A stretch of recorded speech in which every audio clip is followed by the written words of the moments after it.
عن عبد الله بن عباس رضي الله عنهما قال أمر الناس أن يكون آخر عهدهم بالبيت إلا أنه خفف عن المرأة الحائض.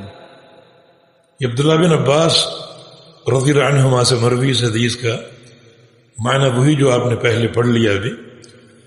فرماتے ہیں کہ امر الناس، لوگوں کو حکم دیا گیا ہے، ان یکون آخر عہدہم بالبیت، کہ جو حج کرنے جائیں انہیں حکم دیا گیا ہے کہ ان کا جو آخری کام ہے وہ بیت اللہ کی ملاقات ہونی چاہیے. آخری کام بیت اللہ کی ملاقات، اشارہ طواف وداع کی طرف، الوداعی طواف. تو حاجی کا آخری کام جو ہے وہ بیت اللہ کی ملاقات ہونی چاہیے، یہ لوگوں کو حکم دیا گیا ہے. تو یہ بیت اللہ کی تعظیم ہے. جب حاجی جاتا ہے تو اس کا پہلا کام بیت اللہ کا طواف ہے، جس کو طواف قدوم کہا جاتا ہے. اور جب وہاں سے رخصت ہوتا ہے تو اس کا آخری کام بھی بیت اللہ کا طواف ہے.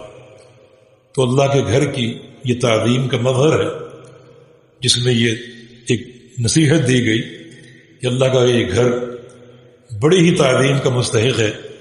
چنانچہ اپنے اس مشن کا آغاز بھی بیت اللہ کے طواف سے ہو اور اس کا اختتام بھی بیت اللہ کے طواف سے ہو.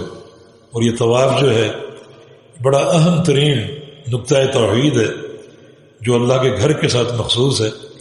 اور کسی بھی دیگر چیز کا طواف جو ہے وہ شرک ہے، ایک ایسا شرک جو بندے کو ملت اسلامیہ سے خارج کر سکتا ہے. فرمایا کہ الا ان خفف عن المرأة الحائض، کہ حاجی کا آخری کام بیت اللہ کی ملاقات ہو، یعنی طواف وداع ہو، لیکن حائضہ عورت کو تخفیف دی گئی. جس عورت کو ناپاکی کا عذر لاحق ہو چکا ہو اسے تخفیف دی گئی ہے کہ وہ انتظار کی بجائے اپنے طواف زیارت کو کافی سمجھتے ہوئے روانہ ہو جائے، اور اس کا طواف زیارت جو ہے وہ طواف وداع کے بھی قائم مقام بن جائے گا.